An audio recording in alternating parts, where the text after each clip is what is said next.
There we go. Welcome to the biochemistry building.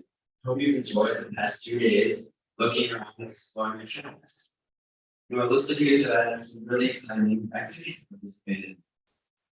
Agriculture took a tour of the meat lab, went to Babcock Hall to try some delicious ice cream. Trades explored construction and automotive, as well as leadership and civic engagement. Got to take a tour of our state capitol, as well as meet elected officials. Great, what track are you in? I'm in arts and nature. Awesome.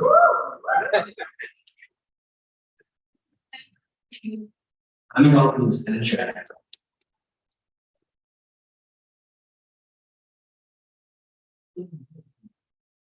This is creative writing. I know a couple of people over. Awesome. Oh yeah. All right, and then I definitely enjoyed working in the blood lab today. Experiencing that, some crime science. That was awesome for me. speaking of STEM, our speaker this evening is a nuclear engineering student here at the University of Wisconsin-Madison. Grace Sankey graduated from Wausau West High School at the age of 17 with an associate's degree. She is an accomplished violinist, a D1 club athlete, has visited 30 of the 63 national parks, and a firm believer that peanut butter means almost every meal night. Grace now works to inspire worldwide political change for clean, zero carbon emission energy sources and the next generation of scientists, engineers, and mathematicians. He emphasizes the benefits of nuclear power in the pursuit of zero carbon future and for social impact and clean energy, cleaner future. Grace has said, in addition to helping change public perception of nuclear energy and technology, I hope to inspire you, especially young girls, to explore STEM and see that going into these fields, including nuclear engineering. Please help me give a warm welcome to Grace Sankey, or better known as America.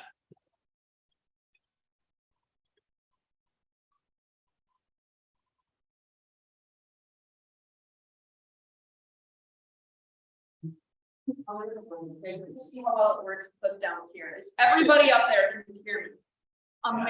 Thumbs up. Wow, such good communicators up there. I love it. I love it. I am so excited to be back here in Madison. As many of you know, and as the bio just said, I was a student at the University of Wisconsin-Madison, and I walked this spring, but I still technically have 3 classes left in my degree. So I'm doing the good old online school that's now become such a big part of our society, I think. But it's really, really special to be back here, not only in Madison, but in the state of Wisconsin. This is my home. This is where I grew up. This is where I was raised here in Wisconsin. And there's some really awesome things about Wisconsin, which I kind of want to take the time to talk about today. So just to give you an idea of structure, I'm going to talk for about 20 minutes. If I start going past 20 minutes, someone just be like, Grace, what are you doing? Stop. And then I want to really open it up to Q&A. I'm a person that believes that you guys drive the discussion. That leads to the best, most insightful discussion. I want to know what you guys want to hear about. I can stand up here and talk to you about my college experience. I can stand up here and talk to you about my Miss America experience, but that might not relate to your experience. And I want to make sure that I can connect with you in some way, shape, or form. So please, as I'm talking here and sharing a little bit of my story with you, please come up with those questions and be prepared to ask them. And say your name into a microphone. All right, we're practicing a public speaking today. It's going to be fun. One of the things that I really loved is that throughout my advocacy work, it started when I was 17 and I got into nuclear. Now, what first got me into nuclear is not a cool origin story. I told the STEM kids this earlier, and I'll share it with everyone here. I really started out because I always knew I wanted to do engineering. My dad was a civil engineer, so I saw construction sites get demoed overnight and get put up overnight, and I just thought it was the coolest thing on the planet. I was like, yes, there's explosions, there's dust, there's everything, right? What could go wrong? Now I'm a nuclear engineer. I don't know if that says anything, but that's okay. And I really was touring colleges with my mom and exploring different options because I didn't know what I wanted to do. For all of the high schoolers in the room, I just want you to know it's okay to not know what you want to do with your life, especially as you're a junior, senior, sophomore in high school. I personally felt like there was so much pressure put on what major I chose and that the rest of my life would revolve around that major. And the reality is I just got lucky. I found nuclear engineering and I saw it on the list and I went, man, what a sleigh that is to say I'm a nuclear engineer. Okay, maybe I'll do that. Like, that's what started it. Exactly, below all this, like, that was it. That was it. I met with that department chair at that university and I couldn't tell you a single thing I learned from that conversation. I talked with this woman and she's like, we've got labs that do fission, fusion, plasma, like just lots of words. And I was like, cool, nuclear engineer, sign me up. I went back home and I met with my dad. That sounds way too formal. I talked with my dad and I was like, so dad, I'm thinking either nuclear or aerospace. What do you think? You know, what's your fatherly advice? And, you know, your dad goes through and does the big old like, all right, Grace, it's time for the wisdom cow to go on. And he's sitting there and he looks at me and he goes, Grace, don't go into nuclear. There's no future there. And honestly, knowing what I know now put me 4 years ago, I actually might have agreed with him. And I'll get into why I disagree with him now later. But he said, don't go into nuclear. How many of you listen to your dads, or for the non-kids in the room, how many of you have daughters? How many of them listen? You give your daughter, okay, you're a good kid, not me. You give someone a challenge, someone like me a challenge. My first instinct, I'm gonna go prove you wrong. I'm gonna go do that. So that's what I did. I filled out my UW-Madison application and I selected nuclear engineering. I said, man, okay, what a day it's gonna be. I'm gonna be a nuclear engineer. On a more realistic note, I knew that going into college, I would have the option and the time to change my major. I knew this wasn't like forever, right? This isn't permanent. And that's something I also want to like communicate to the high schoolers in the room that are looking and thinking about college right now. Your first major might not be your end major. I know tons of people, tons of my friends that changed their majors 3 or 4 times before they found what was right for them. So it's okay if the first major doesn't work out. It's not the end of the world. I got lucky. I did really fall in love with nuclear. I learned about how nuclear science is a part of our everyday lives. Are we up for a little bit of interaction? Anybody want to take a guess? All the STEM kids that I gave all my answers to before, you can't respond. But anyone else want to take a guess as to where nuclear science is a part of your everyday life? Yeah. A microwave. I mean, kind of, yes. That's actually pretty close. That's microwaves, so not quite radiation, but yeah, back there. Electricity, yes. So nuclear power is one form of generating electricity. Do you want to go? Power, exactly. Yeah. X-rays. Yes, that's actually a form of radiation. Anybody up there feeling bold? Gonna shout from the rooftop. Yeah. Chemo treatments. I love that you brought that up. That's actually, I'm going to use that to stem into my next discussion. Thank you, everyone. One thing that kept me in this field that I was going into out of spite against my father was I learned about how nuclear science was all around us. I learned that chemo treatments are what saved his life twice from Hodgkin's lymphoma. My dad is alive today because of nuclear medicine. I learned that that's what kept him through it. That's what kept him going. And that's what makes him the happy, healthy, retired man that he is now. Learning that nuclear science is part of changing lives in that way, that changed what I thought about nuclear. When I grew up, the only thing I knew about nuclear was bombs. I only learned about it in history class during World War II. That is all I knew. But I continued learning about it. I learned that it generates clean, zero carbon electricity for 20% of America. I learned that it's a part of agriculture. Many of you have used oregano recently to cook. Where are the culinary kids? Did you guys use oregano at all? Seriously? No oregano? Man, okay, well, let me apply this, but you know, it's okay. I use oregano a lot. I love like Italian seasonings when I cook. I love to cook. Oregano, the reason why all of those seasonings are dried and stay the way they are for so long is essentially because they've been irradiated. Because nuclear science is a part of keeping those preserved, right? It's also a part of our everyday lives in the form of smoke detectors. I don't see any in this room, but have you ever been at home and your smoke detector is going off and you take the battery out and it's still beeping and you just want to punch it and rip it apart? Yeah, that's because of nuclear science, sorry. Yeah, you guys are getting roped into it now. How many of you have had a banana recently? All right, bananas are delicious, right? I love making banana bread. It's one of my favorite breakfasts. I put peanut butter on it. You know, I again firmly believe that peanut butter makes every meal better. So sorry for any of you with peanut allergies. Bananas are actually radioactive in and of themselves. You ate a banana, you ate radiation. Yeah. For the adult people in this room, how many of you have granite countertops? Those are inherently slightly radioactive. They're completely fine, completely normal, but radiation, don't panic. You want a little worried there. In the same way that when you step outside, the sun is radiation, right? Radiation is literally all around us. Each and every one of us are actually technically a little bit radioactive in our own way. When is that like, that could be a cute like Valentine's Day when I think of something, right? A fun little pickup line. But seriously, that's something that is so incredibly important to recognize, that nuclear science is all around us. It exists everywhere. It's a part of our lives. MRI machines, any type of surgery, the tools are sterilized using radiological isotopes. The ability of nuclear science and nuclear materials is changing lives. There's a facility just south of here in Janesville that's working to create an isotope called molybdenum 99. Now that's a mouthful. Molybdenum 99, do we want to say it? I love it, y'all are so good. Okay. Molybdenum, however you want to say it. I say molybdenum 99. It's a mouthful. One sugar packet at a diner, 1 gram worth of molybdenum 99 has the ability to diagnose 20 million people with various forms of heart disease and various forms of other things. I'm on the power side. I don't know the full details of the medicine side. But just think about that. 1 sugar packet that you pick up at your favorite diner.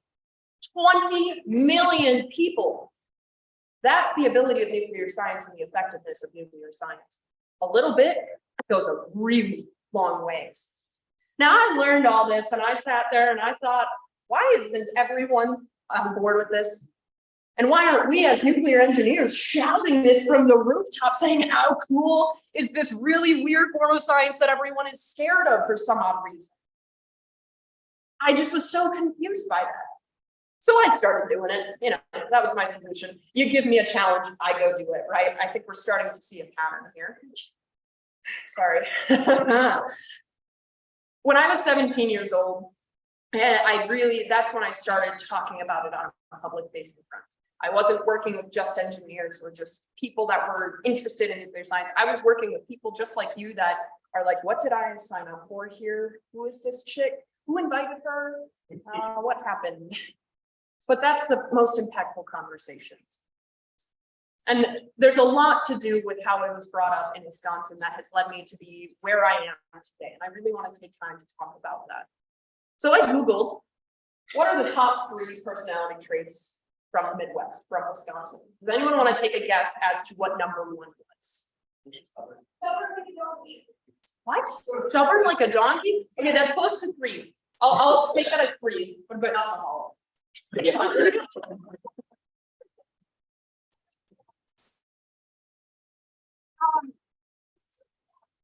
want to clarify this is water.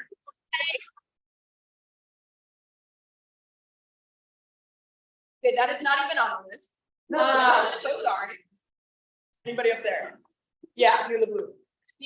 Yeah. I word Wisconsin common. Yeah, I love you. She got it. Not alcoholic. Sorry. Okay. The number 1 thing though is Midwest nice. Wisconsin kindness. Wisconsin love.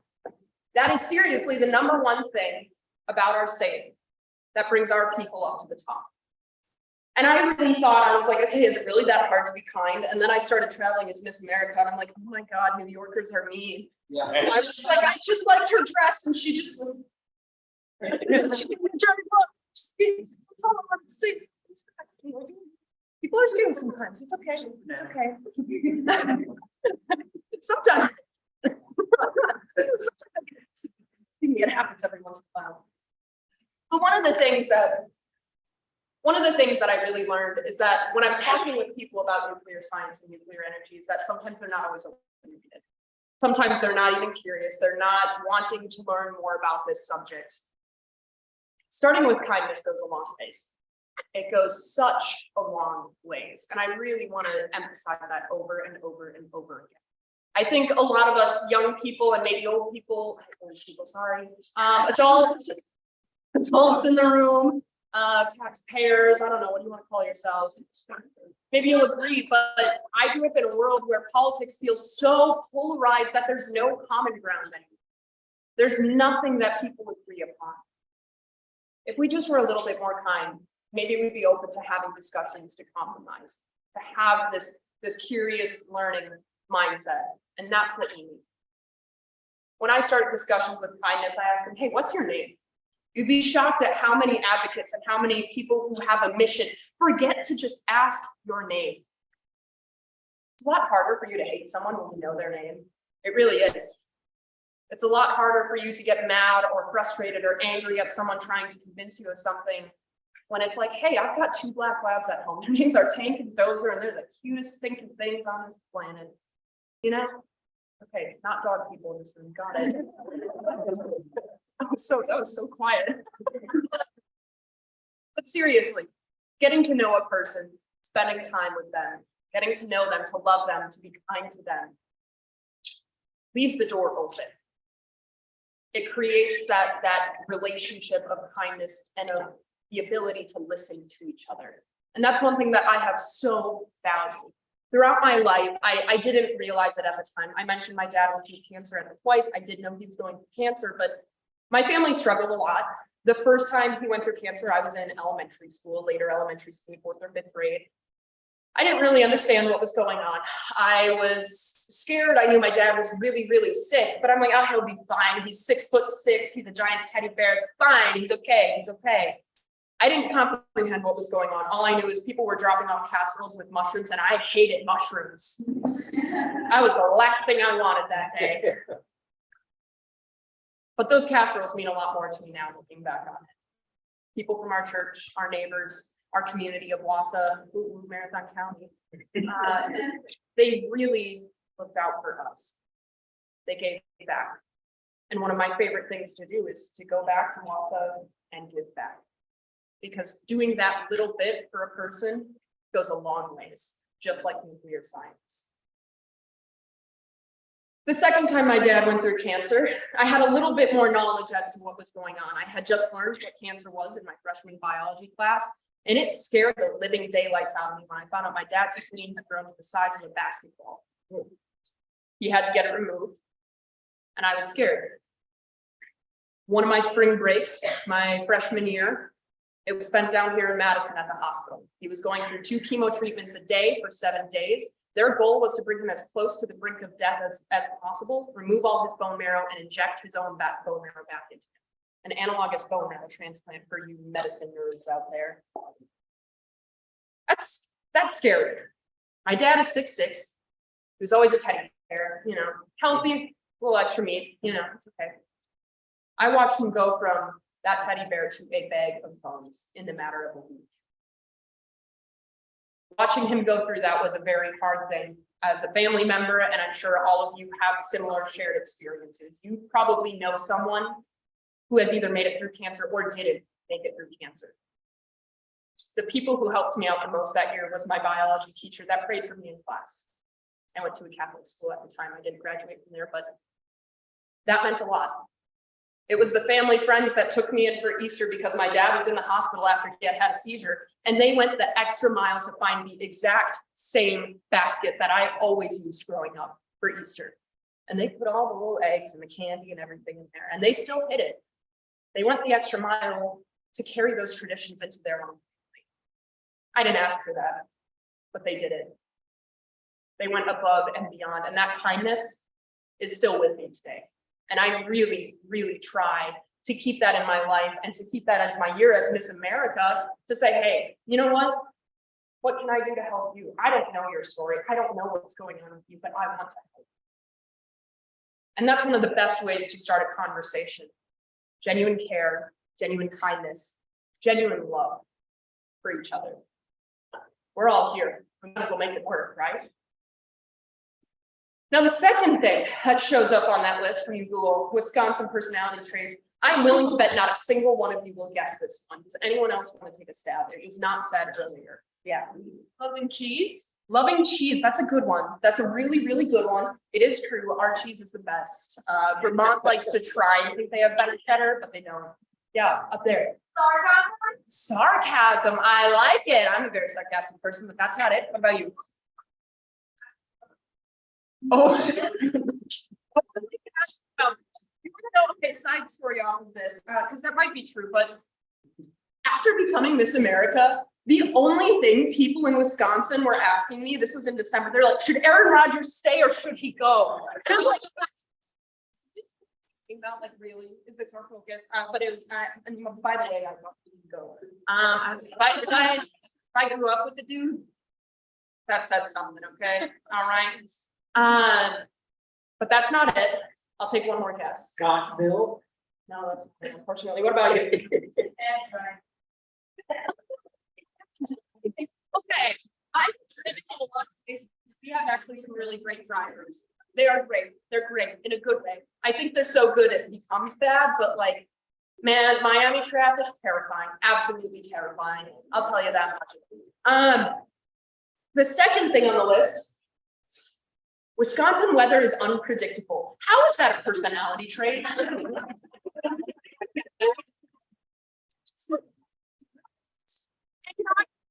I saw that too, and I was like, whatever. How am I going to spin this one? You know, I've done a lot of media training, but what? And I gave this speech actually in early June to the Dairyland Power Co-op, so based out of La Crosse. And do we have any La Crosse people here? Woo-hoo, a couple. Woo-hoo. I love it. And this one woman comes up to me afterwards, and she goes, Grace, no, that does create a personality trait.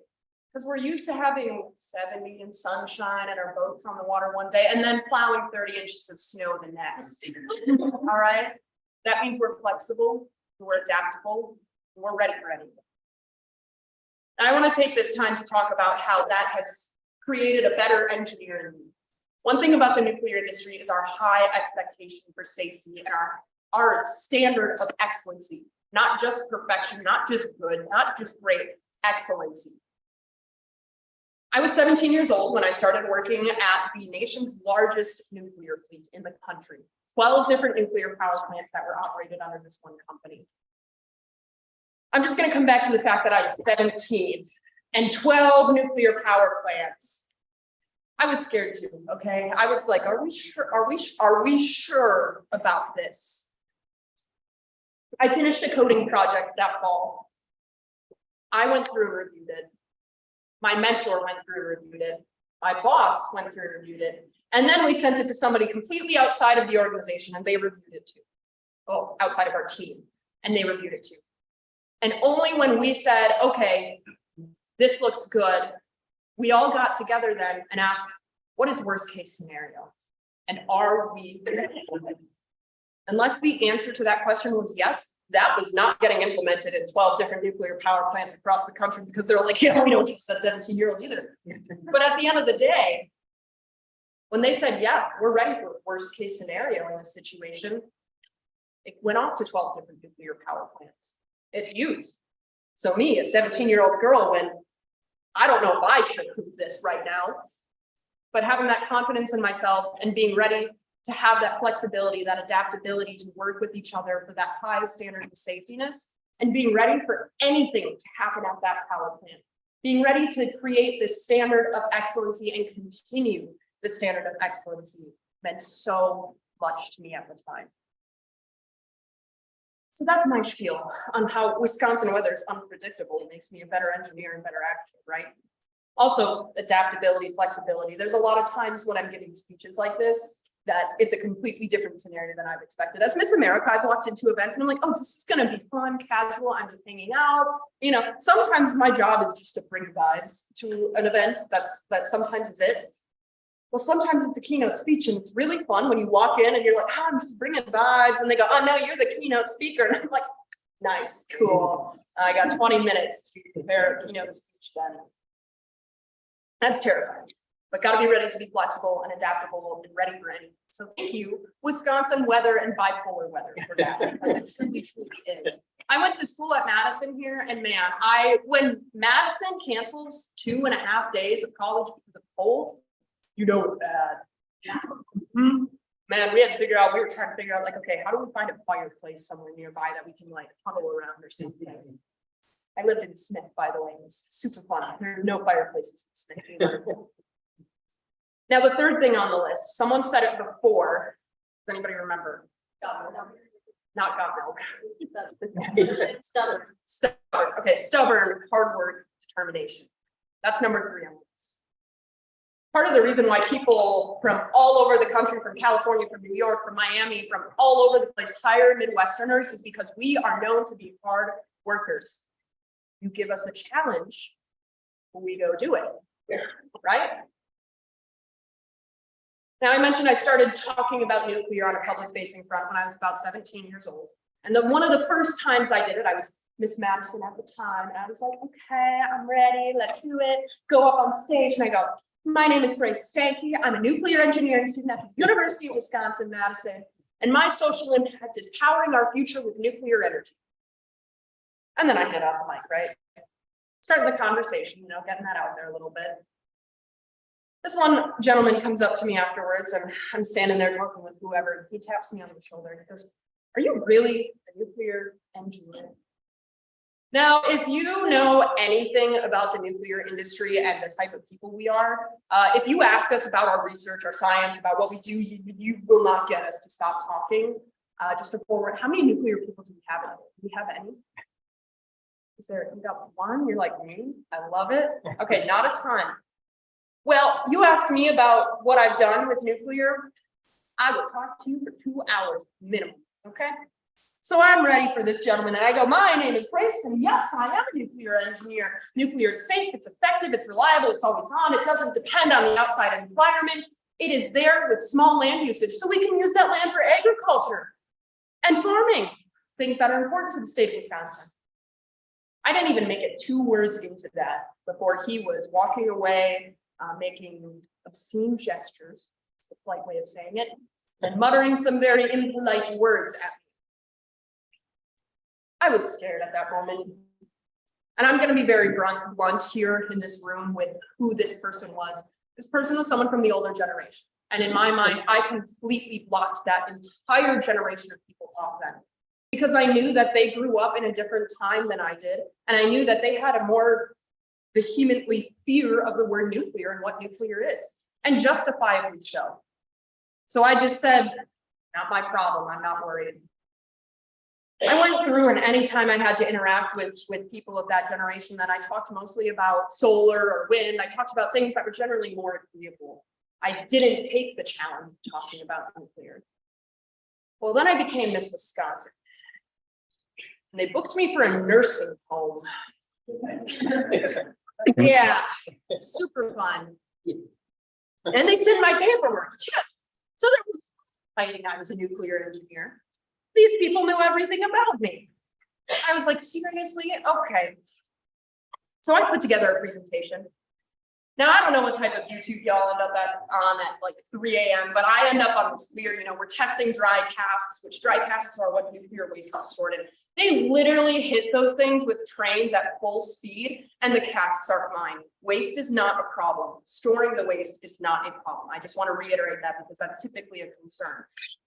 If it can get hit by a train, I ain't worried about it. They also drop it from like 40 feet up on its corner, and it still is fine. So it's really a fascinating YouTube hole to end up in at 3 a.m., right? So I'm going to this nursing home, and I'm like, here's my weird fascination with nuclear. You're seeing all of the fun videos, getting all of the fun facts. We're talking about how bananas are radioactive. We're talking about nuclear waste. At the time, that was right when Russia had invaded Ukraine, and they took over Zaporizhzhia, which is one of the world's largest nuclear power plants. That was a scary thing for a lot of people, that they didn't know what to expect. They took over Chernobyl. They didn't know what to expect of that. So there was a lot of questions and things that we talked about with that. I looked out at that room of 200 folks from the older generation, and I was searching for the one person in the back of the room that was shaking their head. that was nodding off, that was going nurse, nurse, you know, whatever it was. There wasn't a single person that was doing that. They greeted me with kindness. They greeted me with love. They greeted me with compassion. That is still to this day one of the best interactions I have ever had with people. It was kindness, it was curiosity, it was an intellectual discussion. Listen, I love presenting to kindergartners, but sometimes the discussion isn't that intellectual. The same can be said about congressmen too. Yes. Sorry. Sorry, y'all. I say it. I just gave a speech on the floor too today, so that's really funny. But it's something that truly means a lot. Those people were kind. They asked questions. They asked about all of the things I just talked about, and we had active discussions. And I've never walked out of the room saying, wow, I came here to prove these people's misconceptions wrong, but I just had every misconception I had about people wrong. That's something we need a little bit more of. Treating people with love, with kindness, with zero misconceptions going into the discussion. Now I walked out of that room. For the younger folks in the room, you know exactly what I'm about to talk about. I had the one old lady with the cold, burning hands. She went right there, and I'm like, oh no, this is it. This is the moment she's gonna say something not nice to me. I'm scared for my life. I kind of stop, and I'm like, hi, ma'am. How are you today? Like, did you enjoy? This is gonna be so fun. She looks at me and she goes, Grace, I couldn't be more proud of having you represent the state of Wisconsin.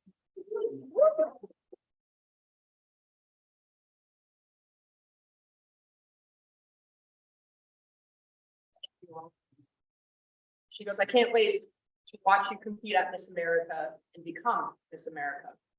Now, I don't know if she was casting a spell or if she blackmailed somebody, but I'm here. So that woman is sitting there like, okay, you know, I know that little betting ring that night at the nursing home, I know she made money, all right? I don't know what it was. But that really resonated with me. I'd never had a complete stranger look at me and say it in kind of a scary enough way that it went straight to my bones. I went, I cannot fight with this woman like this. Yes, ma'am.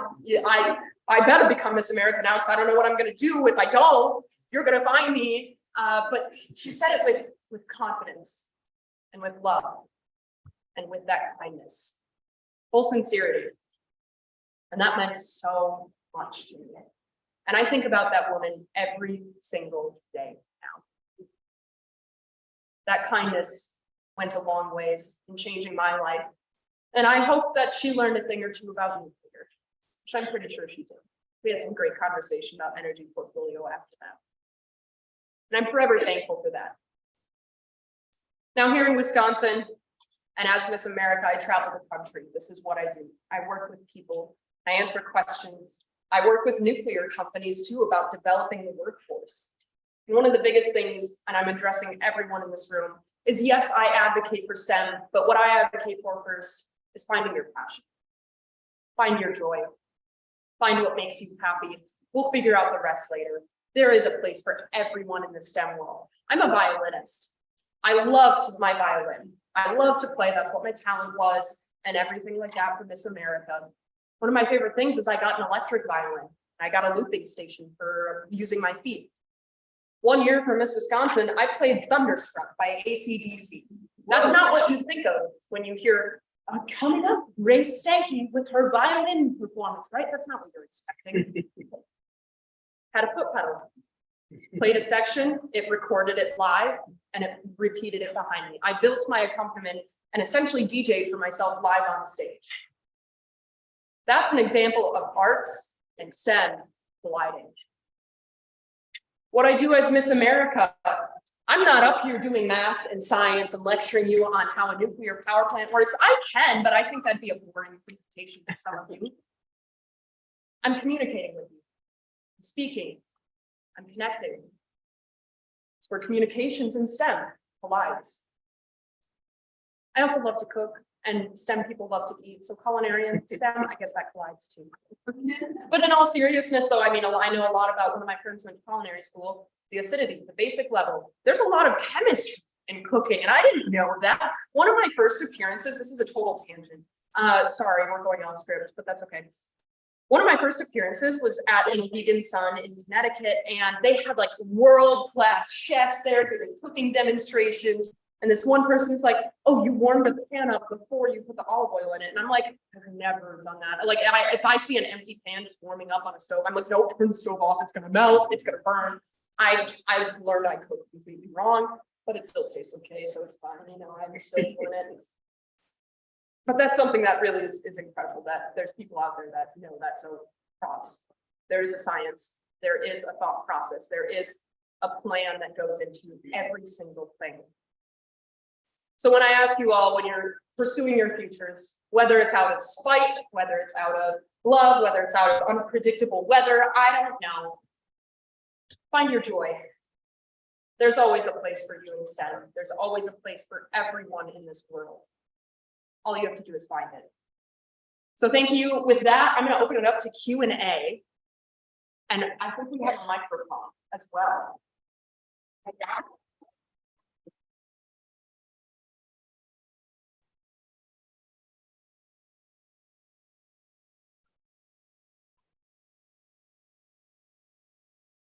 All right, if anybody has any questions, raise your hand, let me know. I will answer you. Awesome. You guys are really cool, by the way. I love it. I don't know how we're gonna do up there.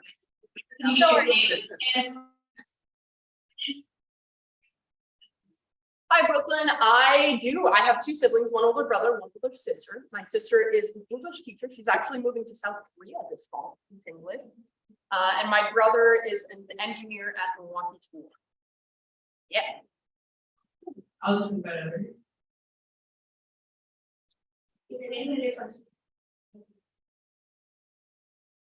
Yes, stand up. You have a boyfriend?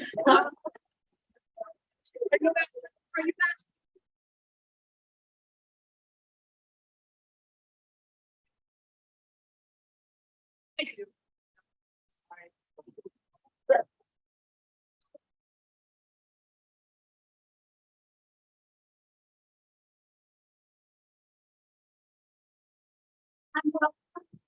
And set this the perfect chance.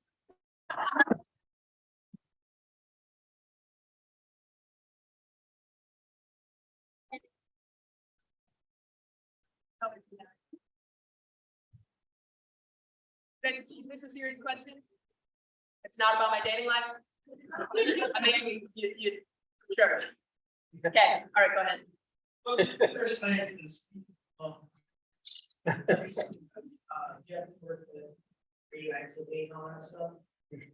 Yeah, so radiation is everywhere. So I am always working with radioactivity, right? I think all of you are working with radioactivity on a daily basis. If you put sunscreen on, you're protecting from too much radiation, right? But as a nuclear engineer, I do a lot of different work depending on what I'm interested in. So if I were going more of the medicine route, I'd be looking at pursuing and producing medicine isotopes or using those isotopes.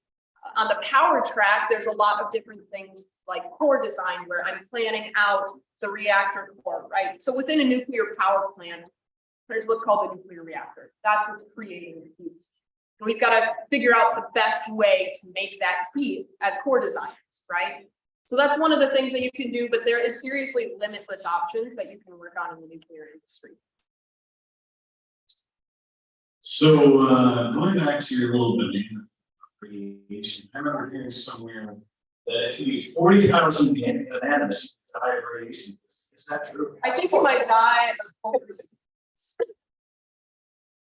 I actually think the number was like 40 million. I think it was like substantially higher.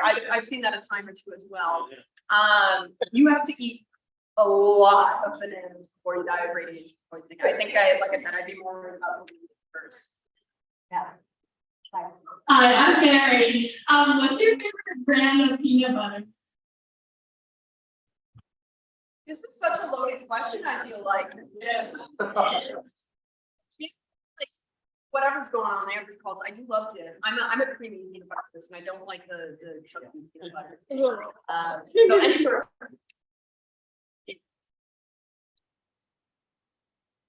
I'm Emma. I was wondering, what was your dad's reaction to when you said actually I'm gonna be a nuclear engineer? My dad was just kind of like, well, there she goes again, like, what am I gonna do, stop her? Yeah, he's someone that for a while, he was really against nuclear, throughout most of the early time that I was pursuing this career, actually. He is now one of the biggest, like, pro-nuclear people I know. He tells everyone and their mother about how awesome nuclear is, which is exactly what I want each and every one of you to do at some point in your lives. And that's something that's really cool. So he's all about it now. It's all good. He learned it saved his life twice, and he's like, oh, can't really complain with that. So. I don't know. Y'all want to yell it? You've got a loud voice. You had it earlier. Will you have a meet and greet after the PD talk? I don't know. Do I? We gotta go. Not really. I do have to be in Minneapolis tomorrow morning by 9. So, and we're driving. I will. Yeah.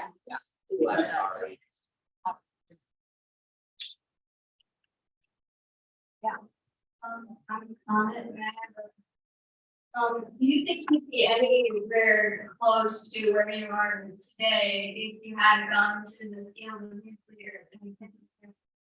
I love that question. That's a really great question. Thank you. I love your hat too.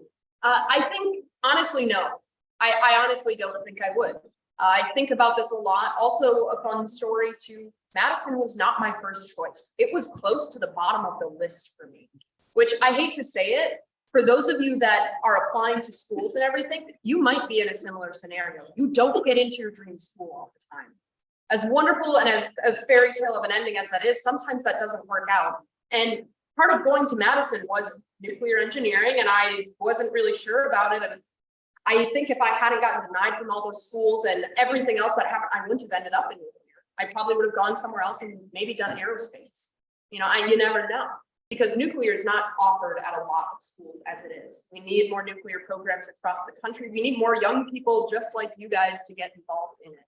And I'm really thankful for where I've ended up today, not only as a nuclear engineering student, but throughout the 2 years of full-time work experience I've had, and also as a woman in nuclear too, because that's something that we actively need more of. Yeah. Hi, my name is Addie. Hi, Addie. My question is, how do you have enough time to do?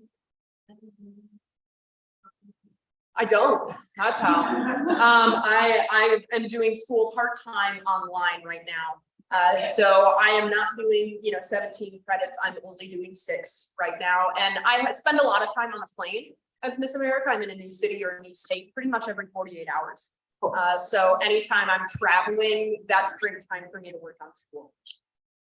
Yeah. Where did we end up? Somewhere over here. Oh, up there. Oh, up there. I'm so sorry. Hi, Daisy. My favorite cheese. I always love a good cheddar, and probably a year-aged cheddar. Mullins cheese close to my hometown is one of my favorite cheese stores. They do also have a tomato basil cheese that really slaps. I love it. It's so good. So good. I did say slaps. I know. I heard all of them whisper oh, how old do you guys think I am? I'm not that old. I know slay, I know biz, I know all of the words, okay?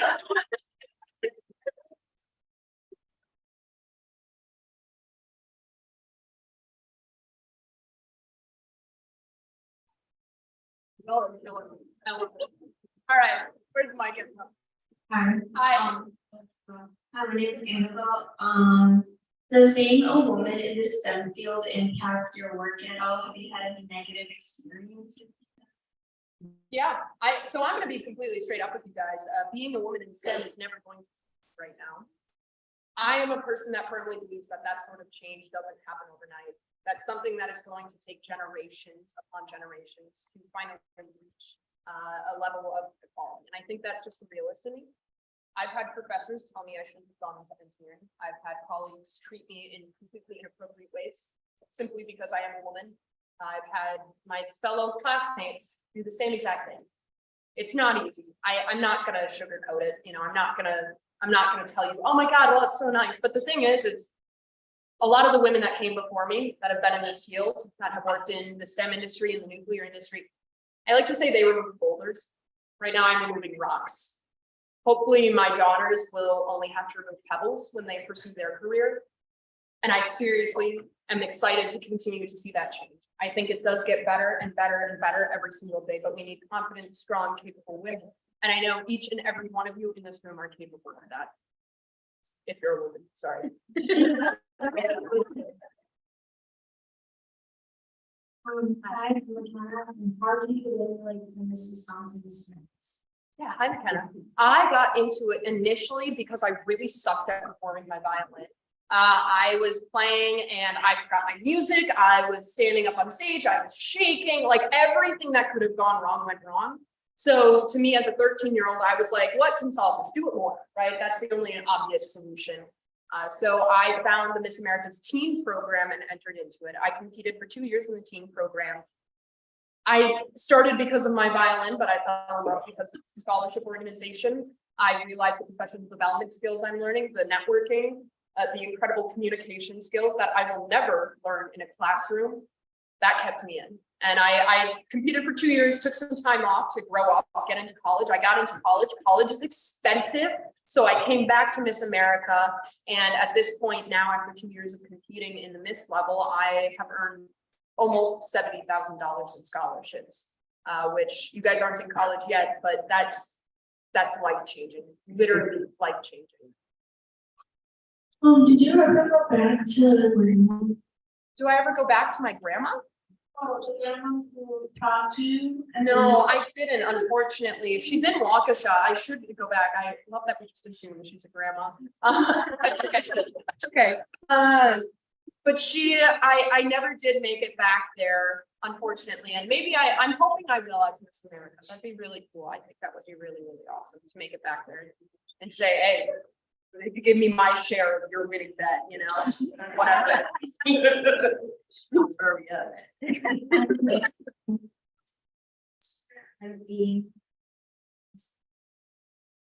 The people, seriously, the people, ranging from the women I competed with. You know, I look at the class of women that I competed with. So 51 women total, including myself, from every one of the 50 states plus DC. I'm not afraid of those women that they're going to go on and change the world. And I look at each and every single one of them. I know they could do the job of Miss America, and I know they could do it well. They are people that are going to change lives. They are people that are going to create a better planet, a better society, a better culture, a better world for us. But then I also get to meet really, really awesome people like you guys. One of the most important things that I've learned as Miss America is sometimes it's better for me to not talk, right? To just listen. The amount of people that have come up to me in the airport, I mean, they're like running with their bags, and I'm like, oh my God, ma'am, are you okay? They just want to tell me their story. Those are the special moments. Those are the moments that I truly, truly love, because inside I'm still just Grace Stanke, girl from Wausau, Wisconsin, you know, that majored in nuclear engineering out of spite, but to other people, I'm Miss America, a household recognized name that is their girl next door, that is the ideal American woman, that is a leader and someone not afraid to make change in their society. That's one of my favorite things about Miss America is the people I meet and the stories they have. Yeah. Do we want to do a couple from the balcony? I don't know where the mic ended up. There's a couple up there. Let's do, you want to right here?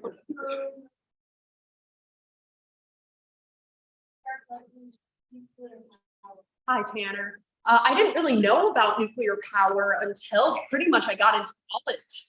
I was completely unaware, like I kind of knew it was a thing, but I really liked it once I knew it existed and I knew it was zero carbon, it was effective, it was reliable. You know that your entire lifetime, if your entire life was powered by nuclear power, the amount of waste you would produce is the size of a soda can. That's it. That's not a lot. Right now, we have one nuclear power plant in the state of Wisconsin. It powers about 15% of the state. All of its waste from 60 years of producing 15% of the state's power, it all fits in an Olympic-sized swimming pool. That's not a lot.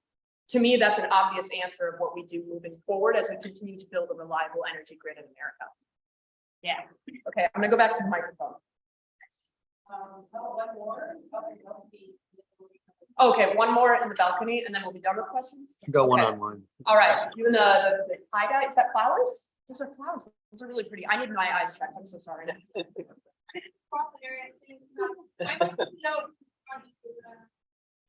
No, my. My violin, I took lessons from Patrick Langer at the Wausau Conservatory of Music.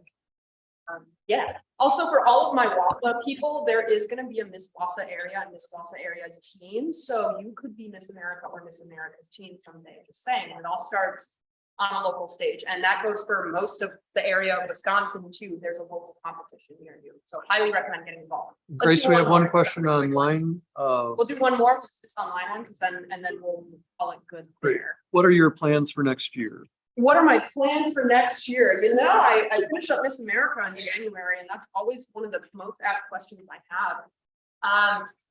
After this year, you know, becoming Miss America opened up a lot of opportunities.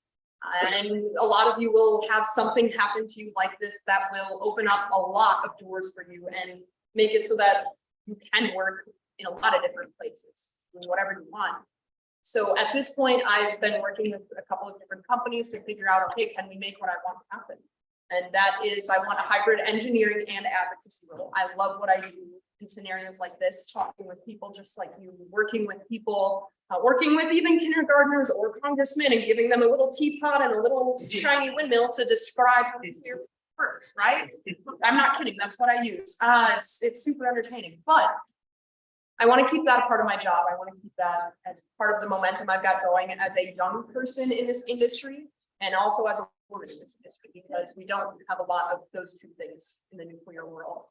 Right now, it's continuing to change. And then also the engineering side, I want to continue furthering my technical abilities. I want to design the cores. I want to help manage waste. I want to be a part of that process and that team.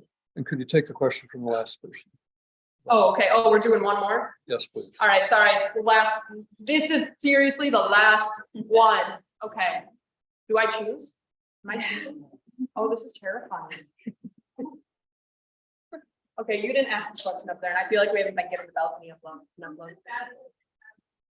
Who's Miss Madison? Miss Madison, Miss Wisconsin week is actually going on right now. Paige Ide is Miss Madison, and Elise Tomashek is Miss Madison's team right now. Yeah. Oh, no way. Awesome. So will I see you on Friday night at the team competition? No. Wow, what a terrible friend you are.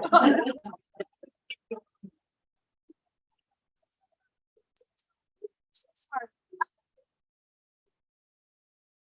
I'm so sorry. I did not mean that in a serious way. I'm glad you understand. Some people might have done. Okay, and with that, I think we're gonna call it a wrap. Seriously, thank you guys so much for having me.